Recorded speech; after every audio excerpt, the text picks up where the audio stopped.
우리나라처럼 역배열인 나라가 없거든요, 코스닥처럼. 우리나라가 세계에서 제일 안 좋고 제일 안 좋습니다. 금투세이 확정시 되는 게 최근 한 달 동안 가장 안 좋은 악재 1순위라고 생각을 하고 있는. 도대체 하는 수익을 모르겠어요. 부자 과세의 방법은 많아요.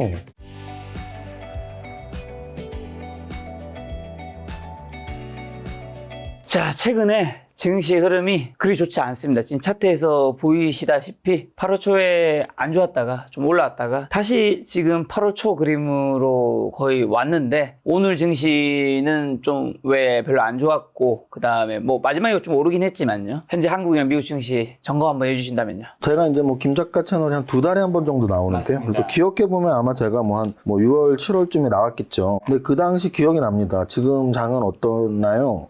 좋냐, 나쁘냐? 이렇게 할 때 제가 나쁘지 않은 상황이라고 말했던 기억이 나고요. 솔직히 말씀드리면 저는 한 7월 중순, 심지어 말까지도 나쁘지 않은 흐름이라고 보고 있었어요. 그런데 이제 8월 초일, 8월 초, 8월 2일 날의 음선 나왔을 때가 이제 좀 불안한 3% 하락이었고요. 8월 5일의 급락은 그 당시 많은 이런 조사하는 기자님들이 쓴 거에 의하면, 저도 당연히 체크를 했지만, 이 8월 5일의 급락, 거래소가 8%, 코스닥이 10% 빠졌었는데요. 그 급락률, 하락률은 역대 주식시장, 우리나라 한국 주식시장에서 역대 4위에 해당하는 급락률이었어요. 그래서 지금 다시 돌이켜보면 저는 그걸 다 투자를 했던 시기니까, 네. 1위가 미국 9.11 테러 다음날 우리나라 지수 코스피 10% 이상 역대 하락률 1위였고요. 그리고 2위, 3위가 글로벌 금융위 때 하나 있고, 그리고 하나가 2000년대 초반에 밀레니엄 파동 때, 그리고 4위가 요날 빠졌던 것 같고요. 그리고 이제 그리고서 5위, 6위가 또 코로나 때,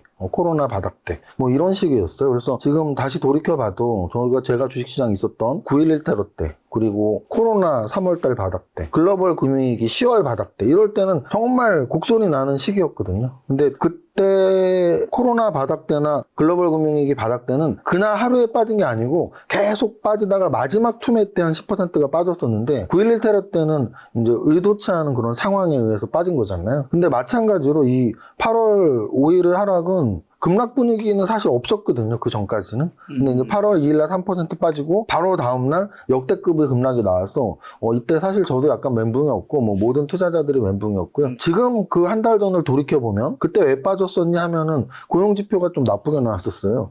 실업률이 높다. 실업률이 높다라는 얘기는 경기가 안 좋다. 그래서 지금 금리랑 경기가 주식시장에서 가장 큰 영향을 미치는 변수 두 가지라는 건 우리가 주식의 기본이란 말이죠. 그래서 이제 금리가 높냐 낮냐, 또는 경기가 좋냐 안 좋냐로 주식시장이 올라갈지 내려갈지가 결정되는 가장 중요한 지표 두 개인데요. 여태까지는 7월까지는 금리 인하에 좀 초점이 더 맞춰주면서, 이제 9월부터는 금리 인하가 거의 100%야. 기본값이 100%야. 0.25는. 그리고 0.5를 할 수도 있어. 이런 분위기였다면, 딱 저 8월 2일, 8월 5일 이틀 급락해서, 근데 금리 인하를 하는 게 경기 침체가 왔기 때문에 금리 인하를 더 해야 돼. 이런 논리가 그때 굉장히 성행을 했었죠. 그래서 경기 침체의 증거로 고용이 안 좋았어.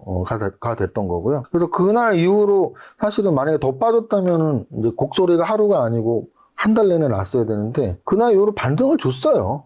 반등을 줘서 약간 일회성 하락이었다 라는 공감대가 좀 형성이 됐었고, 고용지표가 일시적으로 나빴던 거지 계속 나쁠 건 아니야. 그리고 금리 인하도 0.25를 하던 0.5를 하던 일단 확정은 된 상태에서 경기 침체 때문만은 아니야. 그리고 또 금리 인하를 한다는 건 경기가 좀 안 좋을 때 원래 하는 거니까. 그래서 금리 인하를 한다는 건 주식시장에 좋은 호재야. 그래서 금리 인하 쪽이 좀 더 강조가 되면서 반등에 좀 성공을 했었는데, 바로 지난주부터 지난주 화수목금 빠지고, 실제 지난주 금요일 밤 미국 증시 또 급락이 나오면서 오늘 아침에 개파락이 나왔습니다. 지금 김 작가님이 질문하신 것처럼 오늘 아침에 개파락이 거래소하고 코스닥이 한 거의 마이너스 1.5, 마이너스 2 사이의 개파락 출발을 했거든요. 그런데 다행스러운 건 사실 오늘 아침에 조간 그런 뉴스들을 보면 또다시 블랙먼데이 공포, 물음표 이렇게 나왔었거든요. 그래도 그런 아침 장시작의 걱정에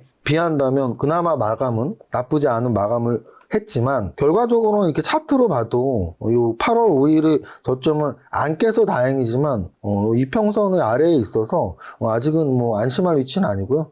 가장 좋은 건 이 중장기 이평선들 위로 지수대가 좀 올라가야 돼서 좀 더 변동성이 낮아지고 상승이 좀 나오는 하반 경직을 확보하는 모습을 좀 기대해야 될 것 같습니다. 네. 그럼 최근에 미국의 S&P 500이랑 나스닥 종합지수가 좀 지지부진한 이유는 또 뭔가요? 정확히 표현을 해드리면 사실은 미국 증시에서 우리나라만큼 지지부진 하지는 절대 않고요.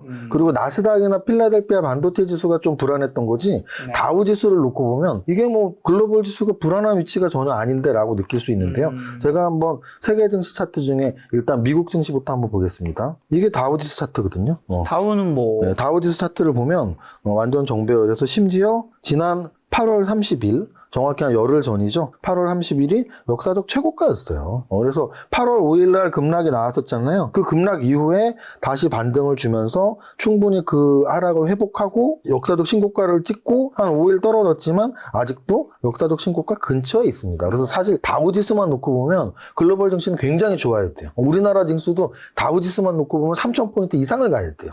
그런데 뭐 다우지수 말고 이제 나스닥 지수를 보면 상황은 조금 달라지는데요. 이게 나스닥 증시인데요. 나스닥 증시도 7월 중순이 역사적 신고가입니다. 역사적 신고가였고 그 이후에 한 달 정도 빠지면서 8월 5일을 저점으로 해서 그게 정확히 200일선이었거든요. 저점으로 해서 반등을 역시 주었고 지금 좀 이렇게 떨어져 있는 모습이에요. 네. 근데 여기서 중요한 건 차트를 좀 읽어내는 사람들은 뭐 제가 설명 안 해도 알 수 있고 차트를 못 읽는다 하더라도 제가 한번 이 차트의 의미, 우리나라 차트와 미국 차트가 어떻게 다른지 한번 설명을 드려볼게요. 지금 나스닥 차트는 요 선이 있잖아요. 이걸 이평선이라고 해요. 이 이평선들이 지금 쭉 우상향을 하고 있고 심지어 현재의 주가보다 밑에 이렇게 깔려 있거나 아니면 현재의 주가보다 별 차이가 없는 수준이죠. 그 얘기는 뭐냐면 현재의 주가가 우상향하고 있는 상태에서 그렇게 많이 빠져있지 않다는 뜻입니다. 최근 한 2달 동안의 하락이 이평선을 완전히 깨고 내려가진 않았다는 뜻이에요. 나스닥 차트조차도. 근데 우리나라 차트를 보시면 이게 이제 코스피 차트거든요. 아까 말씀드렸지만 이평선들이 이렇게 모여 있었는데 이평선은 완전히 다 이탈을 했죠. 지난 8월 5일도 그렇고 오늘 지수도 그렇고. 그래서 미국 증시보다 훨씬 약한 상태에 있고요. 심지어 코스닥 차트를 보면 이건 약한 정도가 아니라요. 요거는 이제 이평선이라고 아까 말씀드렸잖아요. 이평선이 제일 아래에 현재 지수가 있고 요 색깔별로 보면 여기 색깔이 나와 있는데 분홍색이 200일선, 파란색이 121선, 연두가 61선, 빨강 20일.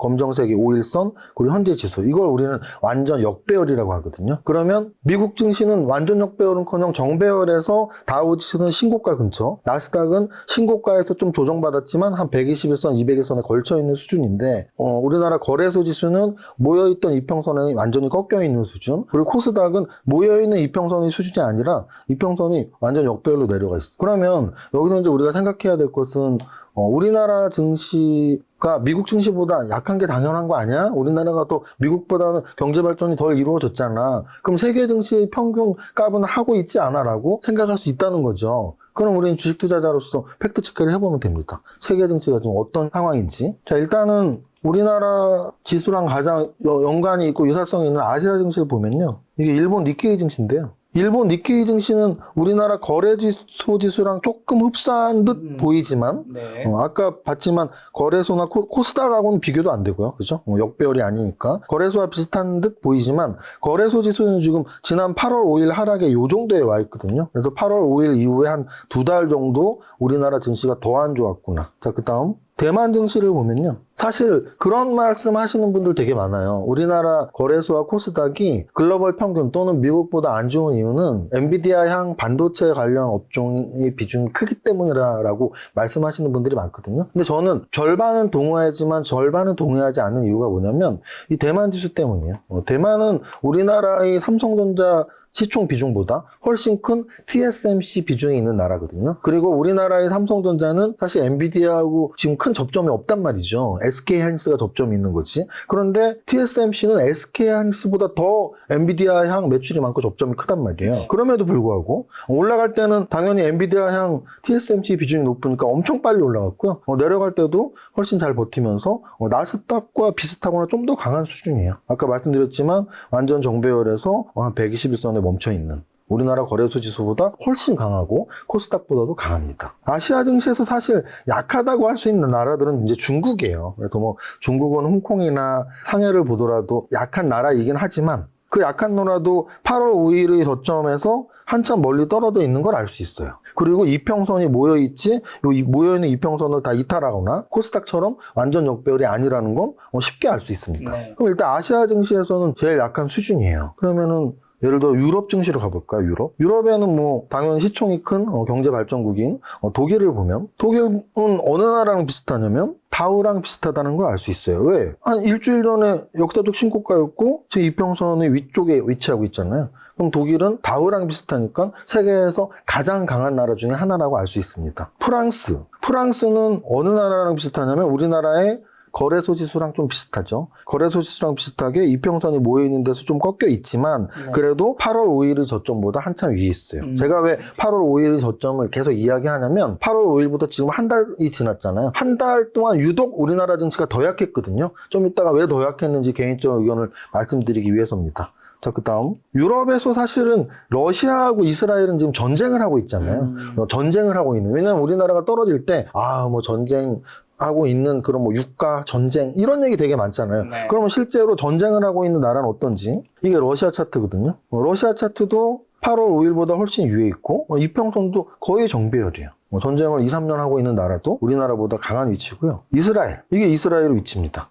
여기가 8월 5일이거든요. 네. 8월 5일보다 훨씬 위에 있고요. 그리고 이평선이 제일 위에 있습니다. 그래서 제가 최근 한 달 동안 우리나라가 왜 약한지를 계속 궁금해하는 거예요. 이스라엘도, 러시아도, 홍콩도, 일본도. 우리나라처럼 역배열인 나라가 없거든요. 코스닥처럼. 우리나라가 세계에서 제일 안 좋군요. 제일 안 좋습니다. 그러면 예를 들어서 아까 아시아에서 제가 선진국만 봤는데 최근에 사실은 AI 관련 산업들이 발전하면서 사실 IT 강국이 뭐 우리나라 또는 중국의 그런 맨파워도 있지만 인도 맨파워를 무시 못하거든요. 사실 강남역 근처에 돌아다니는 인도인들이 많은데 삼성전자에 다니는 분들이 많습니다. 그러면 인도를 한번 보면 이게 인도 지수거든요. 이게 인도 지수예요. 완전 정배열에 역시 다우하고 비슷한 위치에 있습니다. 또는 뭐 태국은 계속 안 좋다가 오히려 최근 8월 5일 이후에 굉장히 좋아졌고요. 네.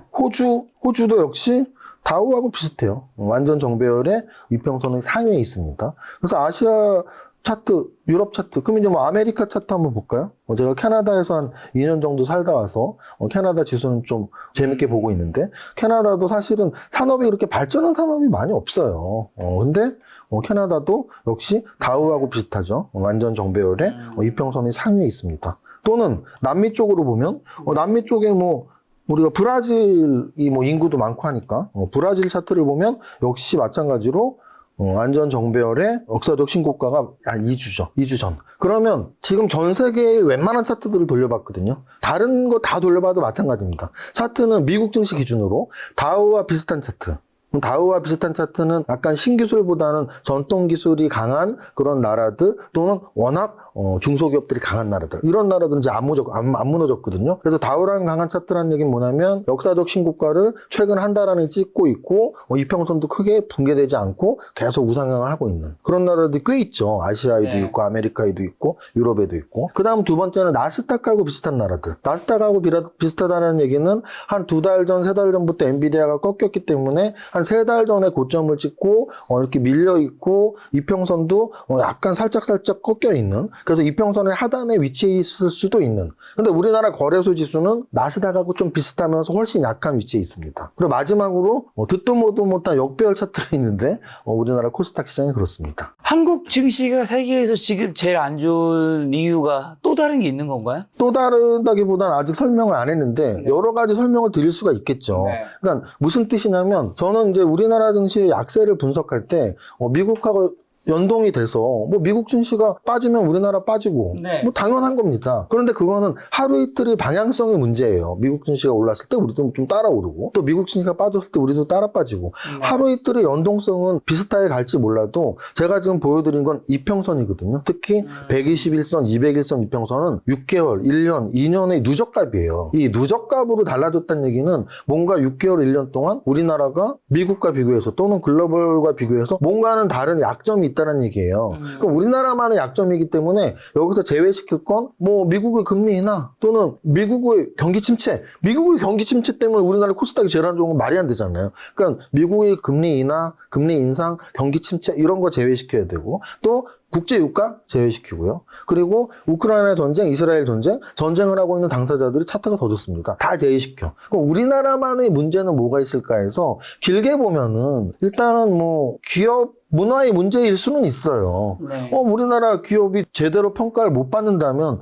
기업 문화의 문제일 수 있죠. 네. 뭐 기업들, 그래서 뭐 행동주의 펀드들이 야, 니네 기업 주가 똑바로 받으려면 잘해야 된다. 그래서 뭐 배당도 더 주고 주주 환원 정책도 쓰고 투명하게 해라. 이런 거는 몇 년 전부터 사실 이루어졌던 말들이고요. 그리고 실제 조금씩 기업들이 바뀌고 있죠. 그리고 제가 주식을 25년을 했는데 글로벌 증시의 평균값에서 이렇게 안 좋고 이렇게 최악인 경우는 사실 최근이 가장 강하거든요. 글로벌 증시에서 최악인 경우가. 그러면은 20년 전보다 10년 전보다 요즘의 기업 문화가 더 안 좋아졌다라고 말하기는 좀 그렇잖아요. 조금씩 낮아지고 있는 부분이 있고, 특히나 올해는 밸류업 프로그램 때문에 그 약세에 있었던 금융주들도 좀 올라왔단 말이죠. 그래서 기업 문화만 말하기에는 좀 한계가 있다. 주주를 위하지 않고 오너만 위하는 정책만 말하기에는 최근의 약세 흐름을 설명하는 건 한계가 있다. 그 다음에 말할 수 있는 건 결국은 업종의 구분이에요. 그래서 반도체 비중이 높잖아. 그래서 엔비디아가 최근 급락했었잖아. 그럼 엔비디아가 올라갈 때 같이 따라가는 목이 되게 약했기 때문에 떨어질 때 더 많이 빠지는 것도 좀 설득력이 약하고, 또 하나는 엔비디아를 걸고 넘어진다면, 반도체 업종을 걸고 넘어진다면 대만보다 우리가 약해야 될 이유는 없거든요. 그러면은 반도체 업종의 문제 또는 기업 문화의 문제, 이런 걸 차치시킨다면 결국은 남는 건 두 개예요. 남는 건 두 개입니다. 전통적으로 우리를 애끓게 했던, 한국 투자자들을 속상하게 했던 게 가장 컸던 게 뭐냐면 지정학적 리스크거든요. 제가 말하는 지정학적 리스크는 대만과 중국의 문제랄지, 일본과 중국의 문제, 또는 우크라이나 전쟁 이야기가 아니고 남북 대치 상황의 문제예요. 그래서 남북 대치 상황 때문에 제가 사실은 기억나는 몇 가지의 사건들이 있어요. 예를 들어서 김정일이 죽었을 때, 또는 대포동 미사일을 처음에 막 동해 쪽으로, 일본 쪽으로, 태평양 쪽으로 쐈을 때, 또는 금강산 관광을 시기에 한국 여성분이었나 총 맞아서 돌아가셨을 때, 이런 몇몇의 리스크들이 분명히 존재했었고요. 예를 들어서 천안함 사태, 아니면은 백령도에 포탄을 쐈을 때, 이럴 때 일시적으로 굉장히 큰 지정학적 리스크가 부각됐던 시기들이 있습니다. 근데 지금은 사실은 제 생각에는 북한에서 인분이 들어간 풍선 보내는 거 정도잖아요. 그 정도는 예전에 실제 포탄이 떨어지고 실제 사격 발표를 했을 때랑 비교하면은 지정학적 리스크가 절대 큰 순간은 아니거든요. 그러면 이제 남아있는 건 하나죠. 사실 지금 아까 제가 말씀드렸던 최근 한두 달 동안 약세를 보인 이유는 무엇일까라는 관점에서 주식을 오래 하신 분들은 아실 겁니다. 예전에는 양도소득세, 대주주 양도소득세가 없었어요. 근데 이제 그게 생기고 나서 한 10월부터 우리가 약세를 보일 때면 늘 하는 말이 있어요. 대주주 양도소득세 회피 물량이 나와서다. 근데 이거는 실제 나왔는지 아닌지는 알 수 없지만 여러분들이 기사 검색해 보시면 한 10월, 11월, 12월에 지수가 빠지면 그런 분석이 꼭 나옵니다. 대주주 양도세 회피 물량 때문에 지수가 빠지는 거야. 그럼 그 빠진 거는 결국은 내년에 다시 들어와야 되니까 1월 달에 좀 지수가 좋은데 보탬이 될 수는 있겠죠. 나갔던 자금이 들어와야 되니까. 네. 대주주의 기준이 연말이니까 연말의 기준만 피하면 되니까 연말 전에 파는 거죠. 팔고서 다시 연초에 사는 겁니다. 그래서 10월, 11월, 12월에 지수가 좀 빠지면은 대주주 지분 회피 때문 아니야? 이런 말이 나왔었는데요. 최근 한두 달 동안 좀 빠르게 움직이는 감이 없지 않아 있어요. 그럼 대주주 양도보다 더 큰 문제가 있었다는 거고, 그거는 주식 투자자라면 최근 누구나 기사에 관심을 가질 수밖에 없는 금투세의 영향이라고 저는 보고 있는 거죠. 아까 말씀드렸지만 우리 지수가 8월 5일날 빠졌던 게 금투세 때문에 빠진 게 아니라 미국도 그날 빠졌었고 일본도 10% 빠졌었고 엔케리 자금 때문에 경기 침체 때문에 좋다 이거예요. 그런데 하루 이틀의 문제가 아니라 길게 늘어뜨려 봤더니 코스닥은 완전 역배열이고, 코스닥을 제외해도 세계에서 가장 약한 지수는 제가 보기엔 거래소거든요. 왜냐하면 8월 5일 저점에 가까운 나라가 지금 거의 없습니다. 최근 한 달 동안의 움직임이라는 건 8월 5일 이후의 움직임이잖아요. 대부분이 8월 5일보다 훨씬 높은 위치에 있는데 한 달 동안 8월 5일 저점까지 내려간 나라는 코스닥과 거래소밖에 없고요. 이평선의 위치로 봤을 때 완전 역배열은 세계에서 코스닥밖에 없습니다. 네. 그래서 저는 금투세에 대한 요즘의 논의들, 여야의 논의들에서 투자자들이 굉장히 실망감을 느끼고 있다라고 판단을 하고 있습니다. 네. 금투세 때문에 한국 증시가 지금 휘청거리고 있는 이유도 크다. 최근 한두 달은 특히 그렇고요. 네. 최근 한두 달은 다른 이유를 8월 이후에 글로벌 증시에서 약세를 사실 설명할 필요는 없고요. 네. 그리고 또 하나는 제가 필명 이세무사예요. 제가 운영하는 유튜브 채널이 슈퍼게임 이세무사 TV인데요. 세무사 중에서는 제가 주식을 가장 잘하지 않을까? 그리고 또 역으로 주식 투자자 중에서 주식 잘하는 사람 중에서는 세금을 제일 잘하지 않을까? 그러면 금투세에 대한 저의 의견은 20년, 25년 동안 주식 투자자로서의 의견일 수도 있고 세무사로서의 의견일 수도 있는데 네. 그 두 가지를 종합해서 아무리 생각을 해봐도 네. 도대체 이 세금을 왜 올해 연말에 시행을 해야 되는 거지는 저는 그런 당위성이나 필요성이 도대체 왜 하는 거지 하는 의문이 계속 들고 있습니다. 왜요? 어떻게 보면 어떤 분도 그런 얘기 할 수 있잖아요. 수익이 있는 곳에 세금이 있는 거 아니냐? 네, 그러면 제가 말씀드릴게요. 여러분, 제 의견이 아니라 저는 사람들이 궁금해한 거 여쭤보는 겁니다.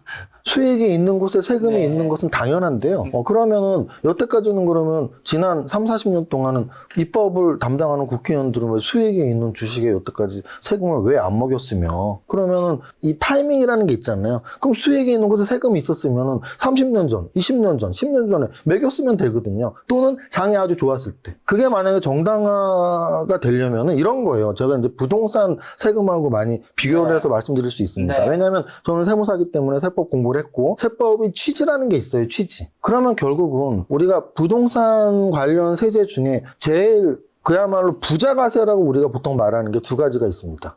종합부동산세랑 다주택자 중과 양도소득세가 있어요. 이건 우리가 부자가세라고 할 만한 게 일단은 집이 두 채, 세 채, 네 채인 사람을 중과하겠다. 또는 굉장히 비싼 부동산을 갖고 있으면 별도의 재산세의 상위 개념인 종합부동산세를 매겨서 보유세를 내겠다예요. 내게 만들겠다. 근데 그 당시에 사실은 조세 조항이 있었죠. 누가 있었을까요? 당연히 종합부동산세를 안 내던 사람이 갑자기 내게 되면 집을 팔지도 않았는데 보유하는 것만으로도 세금을 내라고 하면 당연히 조세 조항이 있습니다. 그럼 그 조세 조항이 있을 때 집이 없는 사람들은 어땠을까요? 그다지 조세 조항이 없었죠. 없었겠죠. 안 왜냐하면 내니까. 일단 안 내고 그리고 집값이 그것 때문에 좀 떨어질 수도 있겠다 라는 생각 때문이었어요. 네. 제가 이 얘기를 왜 하냐면 부동산 관련 세제 입법의 목표가 그거였거든요. 집값을 떨어뜨리기 위한 거였어요. 네. 그건 당연한 거예요. 네. 집값에 양도소득세를 중과하고 갖고만 있어도 보유세를 낸다고 하면 당연히 집값이 떨어지죠. 그리고 실제로 제 주변에 부동산 부자도 많지만 10년 전, 5년 전에는 집이 두 채, 세 채, 네 채였던 분들이 하나씩 정리를 하면서 똘똘한 한 채를 갖고 있습니다. 그러면 어느 정도 입법 취지, 세법 입법 취지가 성공했다는 얘기거든요.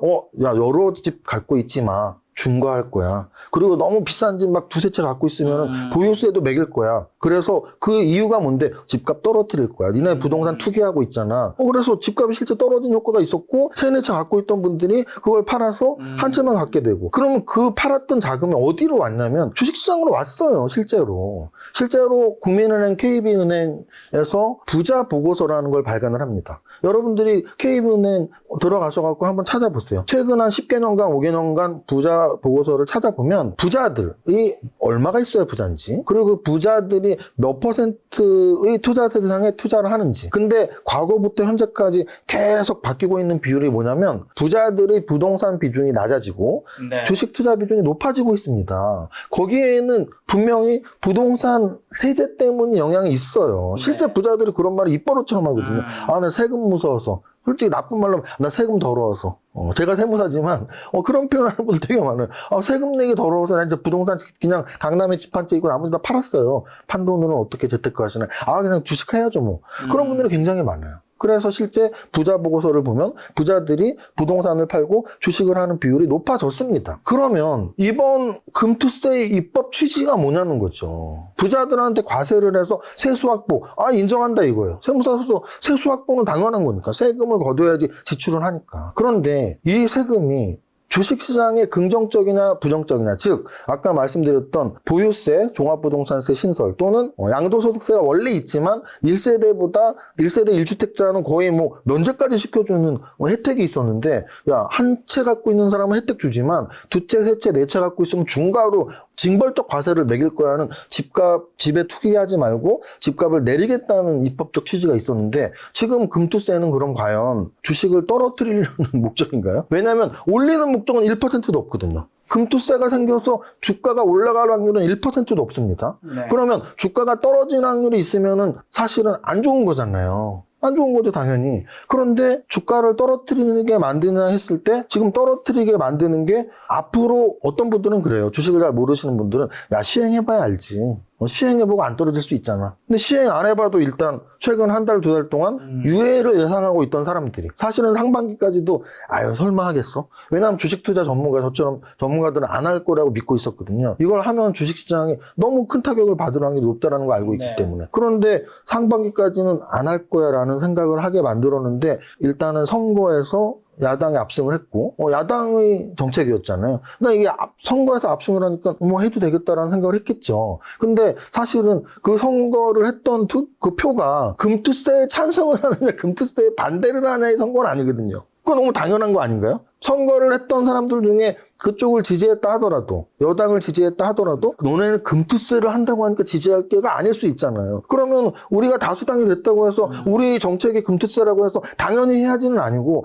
정확히 알아봐야 되는데 지금 한다는 얘기가 제가 인터뷰를 자주 봐요. 왜냐하면 저는 주식 투자자이기 때문에 영향을 너무나 많이 미치기 때문이거든요. 근데 인터뷰 내용 중에 정말 가관들이 몇 개 있어요. 뭐요? 개인 투자자를 위한 개미 투자자를 위한 과세라는 건 정말 말도 안 되는 얘기죠. 왜 말이 안 되는지 얘기해 주세요. 말이 안 되죠. 아까 제가 말씀드렸지만 이게 5천만 원 이상 뭐 그걸 또 수정해서 1억 이상의 연간 이익을 본 분들한테만 과세를 하겠다고 했을 때 그러면 돈 많은 사람한테만 과세하는 거야. 거기까지 제가 인정을 한다 치더라도 그러면 그 이하 개인 투자자들은 어차피 안 내던 세금 앞으로도 계속 안 내는데 그 유예한다는 얘기는 무슨 말이죠? 개인 투자자한테 유리한 건 1도 없다니까요. 부자 과세예요. 부자 과세니까 부자들한테는 야 너네 돈 많으니까 세금 내.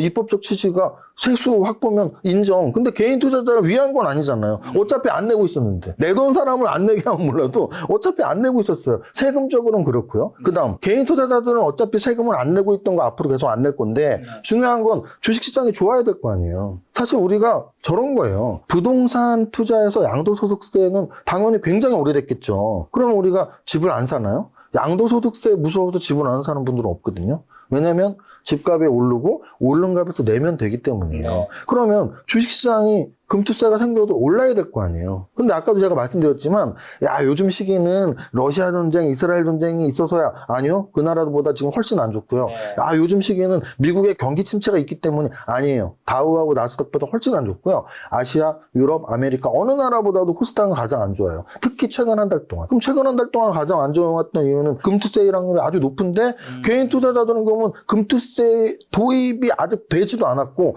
연말부터 될 거라는 그 불안감 때문에 우리나라 증시가 빠지고 있는데 그래서 계좌 평가 잔액에서 손실을 보고 있는데 개인 투자자를 위한 금투세라는 표현은 저는 100% 동의를 10%도 할 수 없고요. 100% 반대할 수밖에 없는 의견이고요. 그러면 결국은 딱 하나예요. 세수 확보, 알겠어. 세수 확보 다른 데서도 할 수 있을 텐데 라는 의문이 드는 거죠. 굳이 주식시장이 안 좋은 상태에서 그러니까 이런 거예요. 울고 싶은데 뺨 때리는 그런 거죠. 정말 주식시장이 좋다면 예를 들어 코로나 직후에 3,000포인트 이상일 때 만약에 그럴 때 야 우리 뭐 해도 돼? 그러면 이 정도의 조세장은 없을 거예요. 손실이 났을 때 지금 사실 올해 연말에 금투세 대상자들도 없을 겁니다. 1억 이상 번 사람이 누가 있겠어요. 그러면 이런 말 하겠죠. 그럼 어차피 세금 낼 사람도 없고 해도 되는 거 아니죠. 왜? 그것 때문에 자금이 이탈한다고요. 자금이 이탈하고 불안 심리들이 있어서 야 이제 우리 끝난 거 아니야? 금투세가 도입되면 끝난 거 아니야? 아예 미리 팔자. 주식 투자자들한테는